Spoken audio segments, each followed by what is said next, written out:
할렐루야. 네.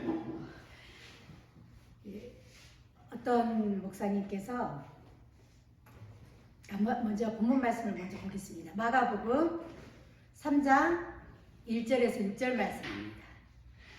마가복음 3장 1절에서 6절 말씀 함께 봉독합니다. 시작.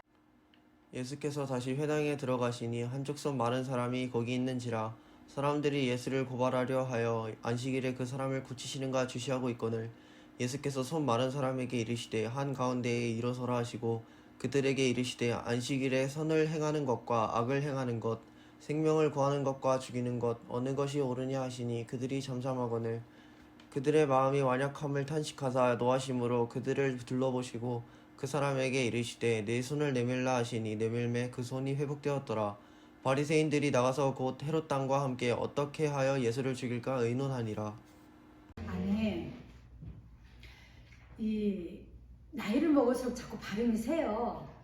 그래서 이제 발음을 세지 않게 하려고 입에다가 입술에 힘을 딱 주고 이렇게 말을 하잖아요. 그러면 말이 더 꼬여요. 또 가끔씩은 이게 아무리 시대가 좋아져서 그 뭐 화장품이라던가 이런 걸 가지고 또 의학적인 어떤 기술을 도움을 받아서 아무리 좀 젊게 보인다 할지라도 우리 하나님께서 우리 사람을 근본적으로 만들어 놓으신 뭐라 그러죠? 거기서는 벗어날 수가 없는 것 같아요. 때가 되면 어떤 나이 먹었을 때 나타나는 증상들이 나타나고 있다는 것을 제가 느낍니다. 어떤 목사님이 주일날 이제 사모님이 사경을 헤매는 거예요. 응급 이제 급하게 연락이 왔어요. 지금 사모님이 이제 생을 마감하려고 합니다. 빨리 오셔서 자리를 지키셔야 될 것 같다고 이제 연락이 왔습니다. 그런데 주일날이에요. 아직 이제 11시 예배를 준비하고 있는 것입니다. 이 목사님께서. 목사님은 나는 지금 갈 수가 없다. 예배를 다 마치고 이제 병원에 달려갔는데 이미 사모님은 세상을 떠났습니다. 성도들이나 어떤 다른 사람들이 들을 때는 야, 그 목사는 참 대단하다. 그래야지, 목회자는 그래야지 라고 이야기를 합니다. 근데 만약에 사모님이 아니라 믿지 않는 어떤 영혼이 마지막 가는 길 오셔서 좀 영접할 수 있는 기회를 좀 주고 싶다라고 주일날 11시 예배 드리는 그 시간에 담임 목사님을 초청을 했다면, 그런데 그 목사님이 나는 예배를 드려야 되기 때문에 갈 수가 없습니다 라고 했다면 여러분은 어떨 것 같습니까? 그게 당연히 목사님께서 주일날 본 교회에서 예배를 인도를 하셔야지요 라고 하는 게 맞을까요? 아니면 그 한 영혼을, 그 영혼으로 인해서 또 그 영혼 곁에 있는 가족들이라던가 이런 분들이 예수님을 영접할 수 있다면 가는 게 맞다가 맞겠습니까? 여러분 생각은 어떻습니까? 만약에 이것을 우리가 토의를 한다면 아마 이거 가지고도 우리가 열띤 토론을 할 수 있지 않을까라는 생각을 제가 문득 했습니다.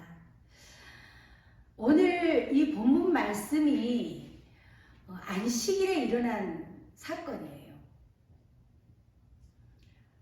안식일에 예수님께서 이제 그 손 마른 환자를 고쳐줄 것인가 안 고쳐줄 것인가, 지금 오늘 본문 말씀은 기적과 논쟁으로 구성이 되어져 있습니다.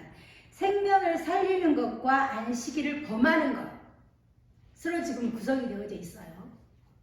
그런데 사실 예수님은 그 2장의 말씀에 2장 23절 24절에 보면 이미 안식일에 밀밭에서 이렇게 밀을 따서 이렇게 그 배고픔을 채운 그런 경력이 이미 있습니다. 바리새인들은 이런 예수님을 계속 쫓아다니면서 안식일 그날에 계속 예수님의 이런 모습을 쫓아다니면서 회당까지 쫓아와요. 어떻게 하면 예수의 어떤 그런 오늘의 안식일인데 어떻게 하면 예수의 어떤 그런 안식일을 범하는 죄를 우리가 찾아낼 수 있을까 눈에 딱 불을 켜고 예수님의 뒤를 쫓아갑니다. 그런데 안식일 날 손 마른 환자가 예수님 앞에 나타났어요. 의료행위도 그 당시에는 어떤 노동으로 봤기 때문에 예수님께서 환자를 고치신다라는 건 의료행위로 봤습니다. 안식일 날에 일을 하는 것이죠. 그렇게 되면 그러면 안식일의 법을 어기게 되는 것입니다. 지금 바리새인들은 어떻게 하면 예수를 죽일까, 잡아서 죽일까 궁리를 하고 있는 사람이고, 그래서 어떻게 하면 저 사람을 잡아다가 어떤 꼬투리를 잡아서 저 사람을 죽일까 눈에다 불을 켜고 지켜보고 있는 그 상황에서 지금 병자가 예수님 눈앞에 있는 것입니다. 만약에 그 병자를 예수님께서 외면하면 안식일이기 때문에 나는 이 병자를 지금 내가 의료행위를 할 수가 없으니까 고칠 수 없어 라고 외면하신다면 예수님의 사랑과 어떤 영혼 구원의 어떤 그런 예수님의 그 이 땅에 오신 그 목적에 위배되겠죠. 그런데 만약에 안식일에 예수님께서 이 사람을 고친다면 안식일법에 위배되는 것입니다. 지금 예수님의 상황이 진퇴양난입니다. 이렇게 해야 할지 이렇게 해야 할지 우리가 살아갈 때 보면 이런 일들이 참 많이 있어요. 어떻게 우리가 어떤 삶에서 우리가 무언가를 선택해야 할 때 이렇게 선택을 해야 할까 저렇게 선택해야 할까. 그래서 우리는 날마다 하나님 앞에 지혜를 구하죠. 하나님 어떻게 해야 될까요? 저에게 좀 지혜를 주세요 라고 지혜를 우리는 날마다 구합니다. 그런데 예수님의 선택은 어떤 선택입니까? 예수님의 선택은 영혼을 구원한 쪽으로 선택을 합니다. 저는 이 본문 말씀을 보면서 두 가지를 발견을 했어요. 첫째는 뭐냐면 예수께서는 연약한 자를 삶의 자리에서 세우신다라는 것을 알게 되었습니다. 이 본문 말씀을 통해서 예수님께서는 진짜 연약한 자를 삶의 자리에서 세우시는구나 라는 그런 마음의 감동을 받았어요. 지금 손이 마른다 이 말은 어떤 뜻이냐면 손이 오그라든 사람이라는 거예요. 손이 안쪽으로 이렇게 손이 뭐 말라 비틀어진다가 아니고 손이 안쪽으로 오그라들고 있다라는 그런 병을 말을 하는 것입니다. 아마 이 사람에게 있어서 이 손이 오그라들고 이런 모습은 아마 어쩌면은 그 삶의 모든 것이 무너지고 망가지는 그런 삶이었을 것입니다. 왜냐하면 이 당시에 어떤 병이라든가 귀신이 들린다든가 이런 것들은 모두 죄로부터 오는 거라고 생각을 했기 때문에 병자들은 그 사람이 죄를 지어서 저런 병에 걸렸다라고 생각을 했습니다. 그래서 병자들이 사실 많은 사람들이 모여 있는 곳에 이렇게 나오기가 쉽지가 않았어요. 그래서 병자들이 무엇을 자기 생계를 위해서 무슨 일을 하는 것도 사실 쉽지가 않았습니다. 그런데 손이 더군다나 불편한 사람이 자신의 생계를 위해서 무엇을 일을 할 수 있다? 이거는 사실 불가능한 상황입니다. 그렇기 때문에 이 사람의 고통이 어느 정도였을까는 우리는 상상할 수가 있겠죠. 이 사람이 삶의 질이 어느 정도였을까라는 것은 우리는 말씀을 통해서도 감을 잡을 수가 있습니다. 이런저런 상황으로 봤을 때에 분명히 이 사람은 세상 밖으로 당당하게 나오지 못했을 거예요. 지금 이 말씀의 상황을 보면 이 사람은 세상 밖으로 당당하게 나오지 못했을 것입니다. 움츠러드는 삶이었을 거예요. 한없이 작아지는 삶이었을 거예요.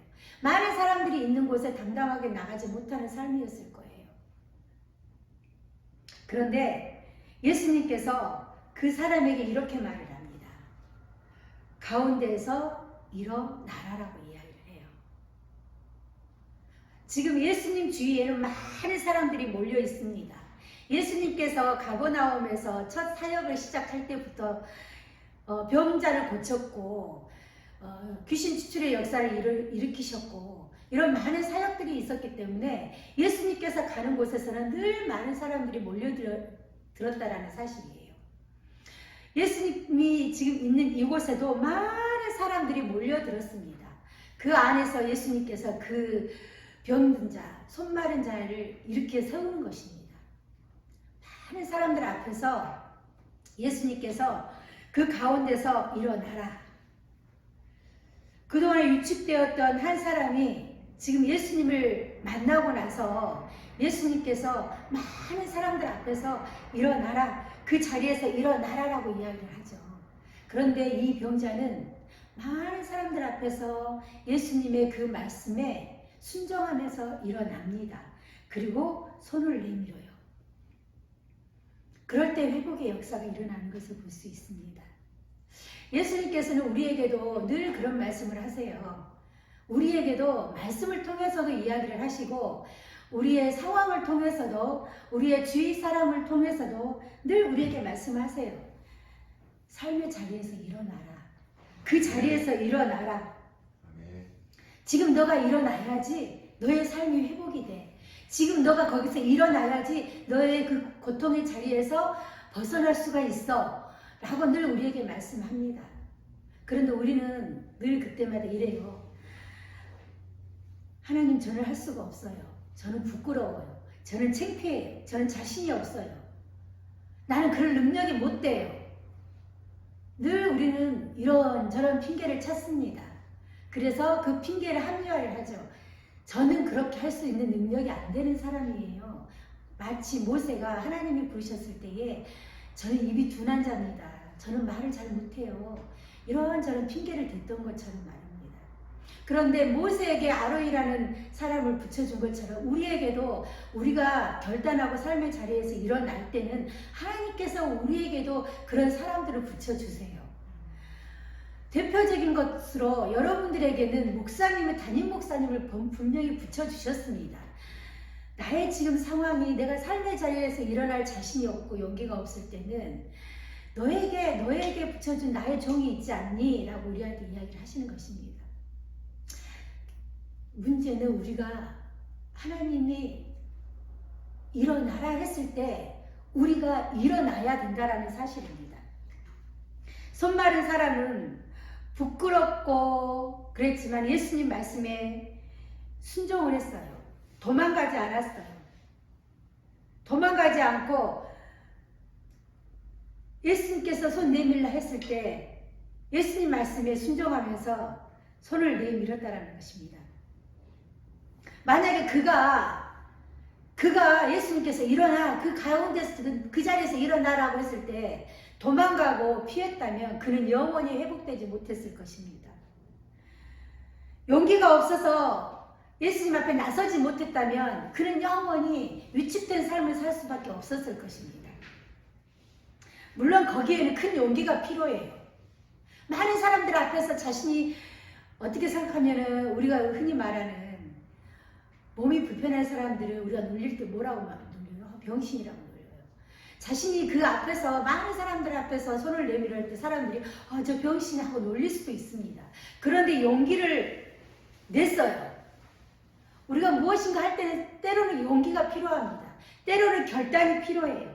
때로는 단호하게 우리가 결단하고 그렇게 했을 때에 우리의 문제가 해결이 되죠. 지금 이 손 마른 사람이 그렇게 단호하게 결단하고 예수님 말씀에 순종했을 때 내가 이번에는 기어코 내가 이것을 고침을 받고 말리라. 내가 저분을 통해서 내가 이 손을 이번에는 기어코 고침을 받고 말리라라는 그런 결단이 있었기 때문에 그 많은 사람들 앞에서 예수님께서 손을 내밀라 할 때 내밀 수 있었다는 것입니다.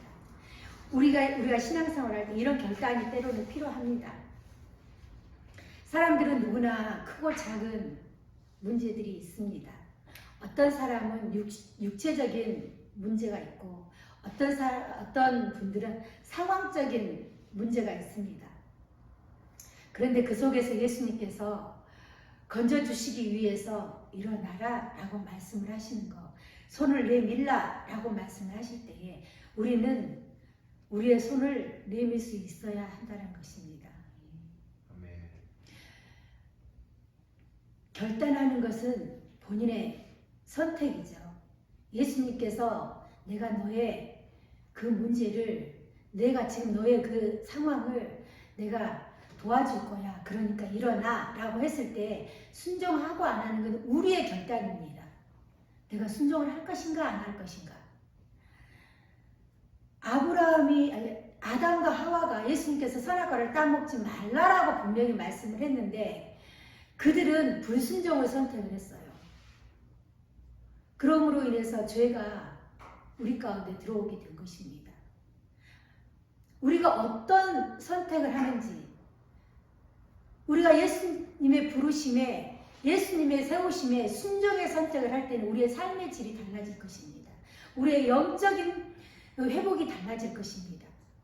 그런데 우리가 예수님께서 그 자리에서 일어나, 삶의 자리에서 일어나 라고 했을 때 나는 못해요, 나는 할 수 없어요 라고 우리가 주저앉아있는 길을 선택을 한다면 우리는 영원히 회복되지 못한 영혼들이 되고 말 것이라는 것입니다. 결단은 우리의 몫입니다. 제가 주일학교 아이들이나 이제 한 중고등부 아이라고 이야기할 때 항상 하는 말이, 왜 하나님께서는 그냥 처음부터 사람을 만들 때 그냥 무조건 순종하게 만들면 되지, 왜 이렇게 만들어가지고 사람들 하여금 죄를 짓게 만드냐, 이런 질문을 참 많이 받아요. 네. 그런데 그거는 하나님의 사랑 때문이죠.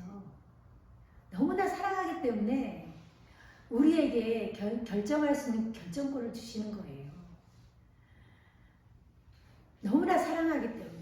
하나님은 우리를, 사람을, 인간을 만들어서 로봇을 만든 게 아니잖아요. 너무나 너를 너무나 사랑하기 때문에 너의 생각을 존중하고 너가 결정할 수 있는 결정권을 너에게 주는 거야 라고 이야기를 했던 기억이 있습니다. 그러나 우리가 지혜로운 것은 하나님께서 원하는 결단이 무엇인가를 알고 결단하는 것, 그리고 순종하는 것이 우리에게는 필요하다고 생각합니다. 너무도 유명한 리 브이치치 목사는 몸과 머리밖에 없는 분이죠. 그런데 그는 당당하게 세상 밖으로 나왔습니다. 그리고 또한 미국의 오리겐주 포트랜드에 살고 있는 키에라 브링크레이라는 여성은 2살 때 이 바이러스 감염으로 인해서 팔다리를 잃었다고 합니다. 그런데 이 여학생은 고등학교 때에 댄스 대회에 나가서 당당하게 우승했다는 것을 제가 보았습니다. 내 몸이 이러기 때문에 나는 세상 밖으로 나갈 수가 없어 라고 위축되고 세상 밖으로 나오지 않았다면 이들의 삶은 영원히 세상에서 알려지지 않았을 것입니다. 그런데 자신들의 그런 신체적인 불구에도 불구하고 세상 밖으로 당당하게 나왔을 때에 지금의 많은 사람들이 이들의 모습을 보고, 야, 나도 저렇게 할 수 있겠구나, 나도 할 수 있겠구나 라는 어떤 그런 긍정적인 것들을 우리가 에너지를 우리도 그들을 통해서 얻을 수 있지 않습니까? 중요한 거는 내가 내 자리에서, 삶의 자리에서 내가 일어날 수 있느냐 없느냐라는 거예요. 저는 참 가끔씩 너무나 안타까운 분이 한 분이 계세요. 지금도 참 저는 그분이 안타까워요. 조금만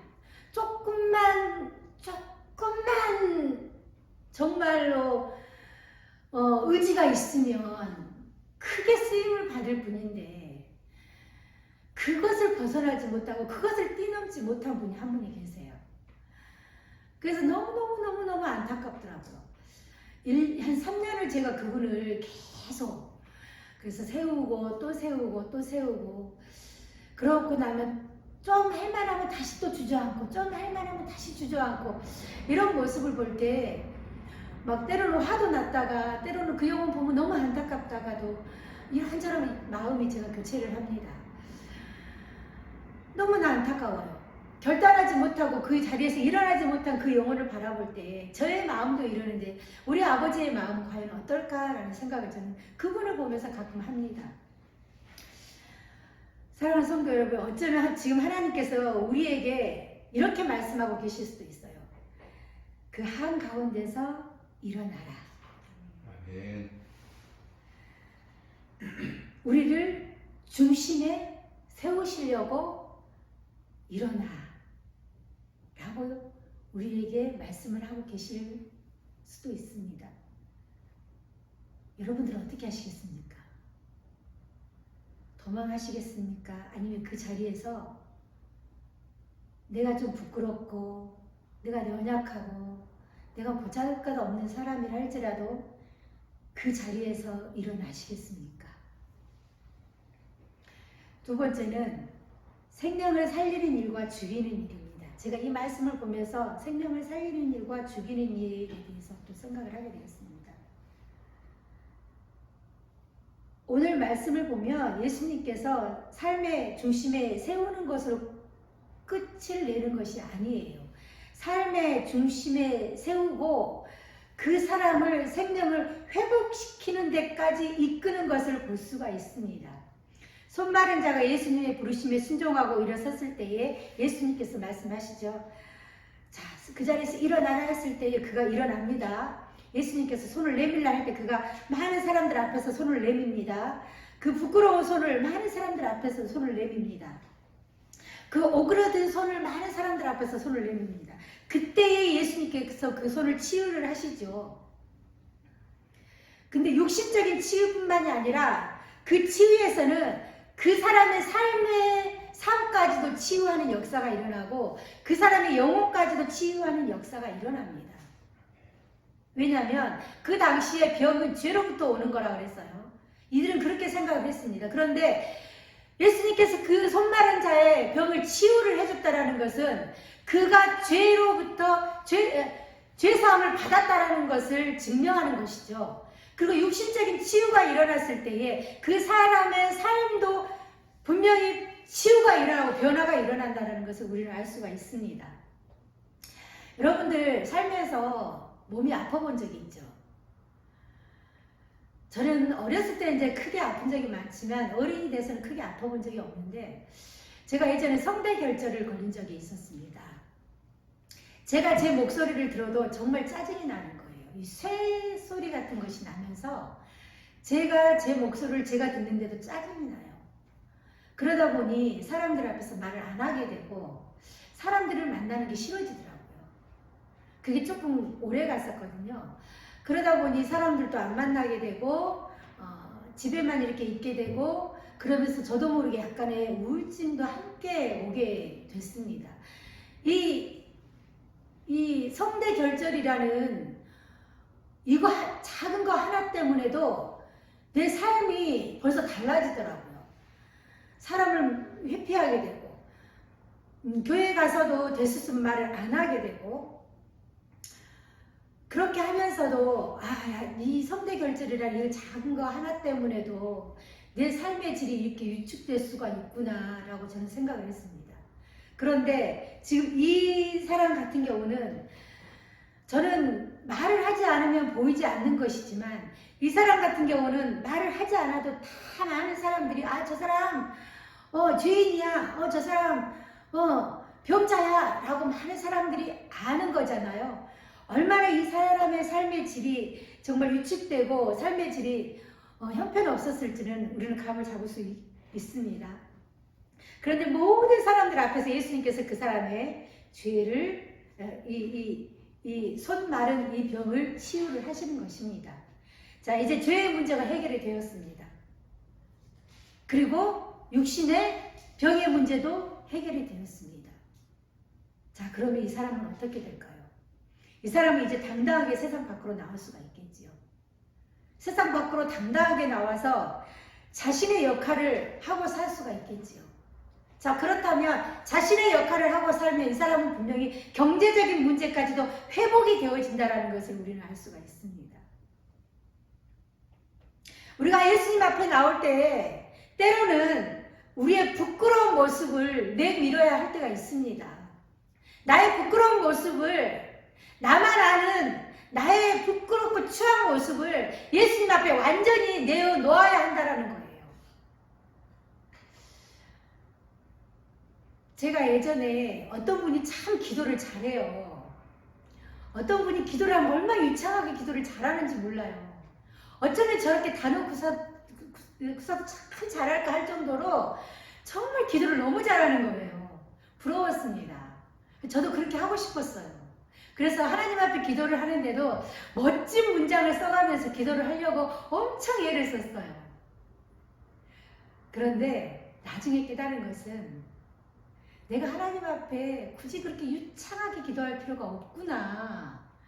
그냥 부족하면 부족한 대로 하나님 나는 그냥 이래요.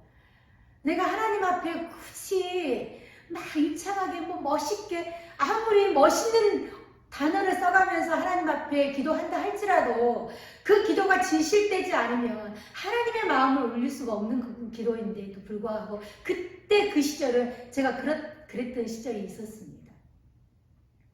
우리가 하나님 앞에 나와서 기도할 때에 나의 부끄러운 모습도 내놓아야 해요. 나의 연약한 모습도 내밀어야 합니다. 나의 부족한 모습도 내밀어야 돼요. 그리고 솔직하게 있는 그대로 주님 앞에 기도할 수 있어야 합니다. 주님 앞에 있는 그대로 말할 수 있어야 돼요.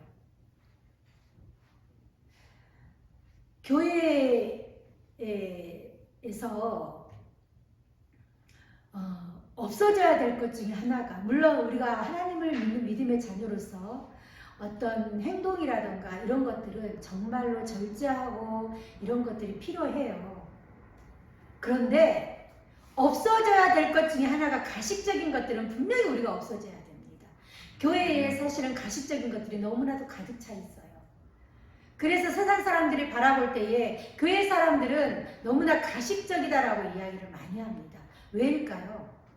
삶의 모습과 교회 안에서 모습이 다르기 때문입니다.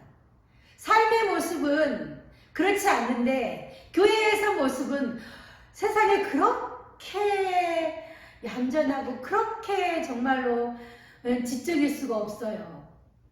삶의 모습과 신앙의 모습이 다르기 때문에 세상 사람들은 믿는 사람들에게 가식적이다라고 이야기를 하는 것입니다.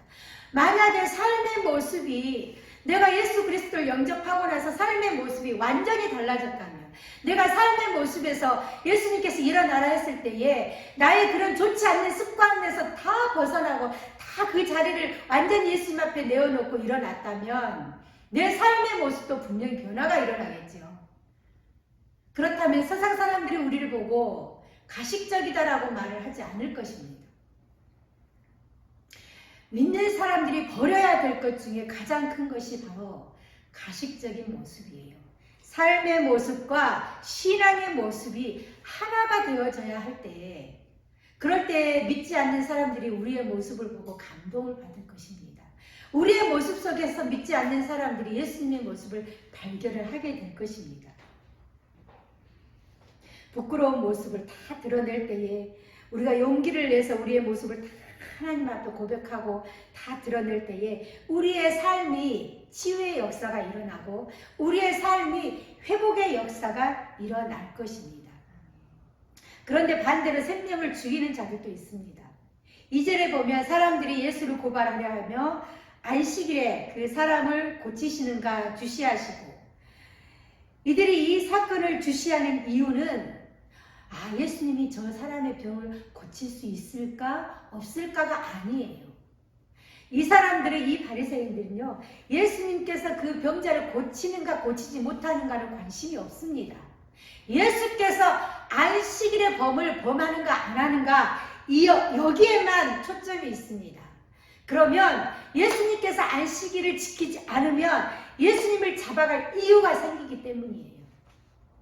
예수님께서 이 바리새인들이 예수를 잡아가려고 하는 이유가 뭡니까? 예수님을 잡아서 죽이려고 하는 거죠. 이들의 관심은 영혼을 살리는 데는 관심이 없습니다. 이들의 관심을 죽이는 데에 관심이 있다는 거예요. 어떻게 하면 예수를 잡아갈까? 어떻게 하면 예수를 죽일까에만 관심이 있기 때문에 예수가 과연 안식일을 범할까 안 할까 여기에만 관심이 있는 것입니다.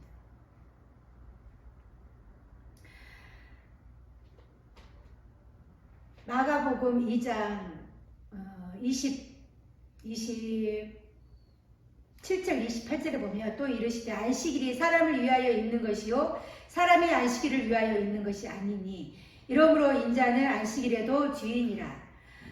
여기에서 말하는 사람은 예수님을 가리켜요. 우리 같은 사람을 말하는 것이 아니라 여기에서 말하는 사람을 위하여 있는 것이요. 이 말은 예수님의 사람의 모습으로 인자의 모습으로 오셨잖아요. 예수님을 가리킵니다. 그래서 그 다음에 인자는 안식일의 주인이라고 분명히 말씀하셨어요. 그렇죠? 안식일의 주인인 예수님이 지금 영혼을 살리는 일을 하고 있는 것입니다. 그러면 이걸 안식일을 범하는 걸까요? 범하지 않는 것일까요? 안식일의 주인인 예수님이 영혼을 살리는 일을 하고 있는데 이것을 안식일을 범하는 거라고 이야기를 할까요? 범하지 않는 거라고 이야기를 할까요? 그건 여러분의 몫입니다. 이들은 영혼을 살리는 데는 별로 관심이 없고요. 영혼을 죽이는 데에만 관심이 있는 것입니다. 여러분들은 분명히 예수님께서 안식일의 주인인데 예수님께서 영혼을 살리는 거 그게 옳다라고 말씀을 하실 것입니다. 안식일에 예수님께서 이 땅에 오신 목적이 무엇인가? 영혼을 살리기 위해서 오셨잖아요. 영혼 구원을 위해서 오셨잖아요. 그렇다면은 주일이라 할지라도 영혼을 구하는 게 맞다라고 저는 그렇게 생각을 합니다. 만약에 주일날 11시에 예배 시간에 저에게 만약에 그런 부탁이 온다라고 하면 제 생각이 정답은 아니에요. 여러분들 제 생각이 정답은 아니에요. 제 믿음인 거예요. 그냥 여러분들은 다를 수도 있습니다. 저는 만약에 그렇다면 제가 거기를 감으로 인해서 그 영혼이 예수님을 영접하고 그 가족이 예수님을 영접한다면 저는 우리 성도들에게 이 시간에 지금 이 예배 시간에 말씀과 함께 그 영혼들을 위해서 함께 그 시간 기도해 주세요 부탁을 하고 저는 그곳에 가겠습니다.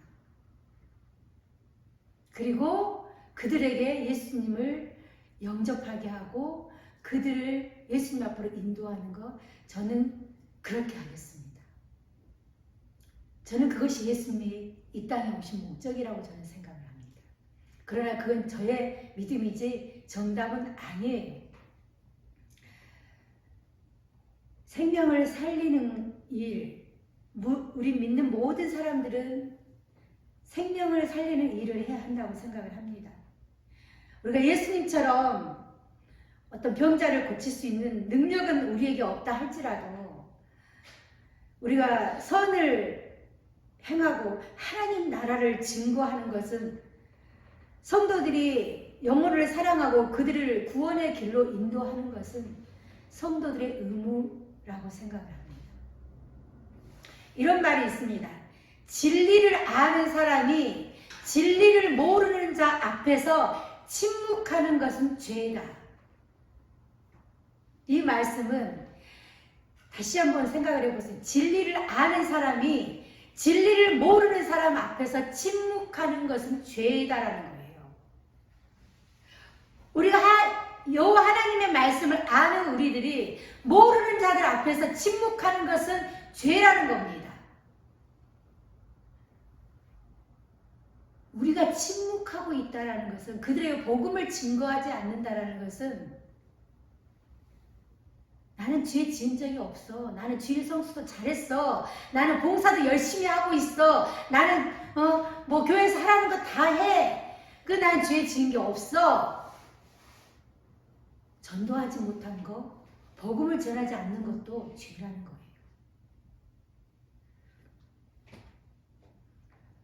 예수님께서 이 땅에 생명을 구원하시기 위해 오셨습니다. 예수님의 사역을 보면 치유에서 멈추는 것이 아니라 치유하시고 그들을 가르치시고 그들에게 복음을 선포하시죠. 육체적인 치유뿐만이 아니라 그들에게 영적인 치유와 하나님의 나라를 선포합니다. 그리고 그들에게 늘 말합니다. 그 사역에 너희들의 그 삶의 자리에서 이제는 일어나서 하나님의 나라를 소유한 자로서의 삶을 살아라. 그리고 이제는 예수님께서 우리에게 그 사역을 맡기셨습니다.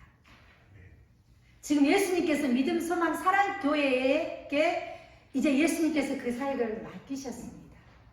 여기 계신 성도님들에게 맡기셨습니다. 그리고 여기 계신 성도님들에게 그 삶의 자리에서 일어나라라고 말씀을 하십니다. 우리가 사역을 할 때에 앞서가시는 분들의 발목을 붙잡아서는 절대 안 됩니다. 어느 자리에 있던 어느 곳에 서든 회복시키고 세워갈 수 있는 분들이 되어야 합니다. 아멘. 예수께서 일어나라 말씀하실 때 아멘, 예수님 제가 일어나겠습니다. 그런데 저는 이런 부분이 너무나 부족해요. 예수님 나에게 이런 것들을 채워주세요. 이런 용기를 주세요. 이렇게 할 수 있는 능력을 주세요. 라고 기도하면서 순종하고 우리가 나갈 때에 우리의 삶이 치유되어지고 우리의 삶이 회복되어지고 우리의 모든 것들이 모든 문제에서 구원되어지는 역사를 경험하게 될 것입니다. 기도하겠습니다.